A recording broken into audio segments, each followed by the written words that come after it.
বহুল আলোচিত তত্ত্বাবধায়ক সরকার ব্যবস্থা বিলোপ সহ বেশ কিছু বিষয়ে আনা সংবিধানের পঞ্চদশ সংশোধনী বাতিল চেয়ে করা রিটের রায় আগামী ১৭ ডিসেম্বর দিন নির্ধারণ করেছেন হাইকোর্ট।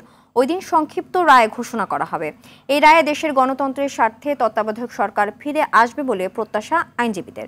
রিটের উপর দেওয়া রুল শুনানি শেষে বৃহস্পতিবার বিচারপতি ফারা মাহবুব ও বিচারপতি দেবাশিস রায়চৌধুরী হাইকোর্ট বেঞ্চ রায়ের এই দিন ধার্য করেন। বিগত আওয়ামী লীগ সরকারের আমলে ২০১১ সালে সংবিধানের ওই সংশোধনী আনা হয়। ১৭ আগস্ট পঞ্চদশ সংশোধনীর বৈধতা নিয়ে সুশাসনের জন্য নাগরিকের সুজন সম্পাদক বদিউল আলম মজুমদার সহ ৫ বিশিষ্ট ব্যক্তি হাইকোর্টে রিট করেন। এই রিটের শুনানি নিয়ে পঞ্চদশ সংশোধনী বাতিলে রুল দেওয়া হয়। রুলের শুনানিতে বিএনপি জামায়াত সহ ১০ জন অন্তর্ভুক্ত হয়ে শুনানি করেন। পঞ্চদশ সংশোধনীর মাধ্যমে তত্ত্বাবধায়ক সরকার ব্যবস্থা বিলোপের পাশাপাশি জাতীয় সংসদে সংরক্ষিত নারী আসন ৪৫ থেকে বাড়িয়ে ৫০ করা হয়।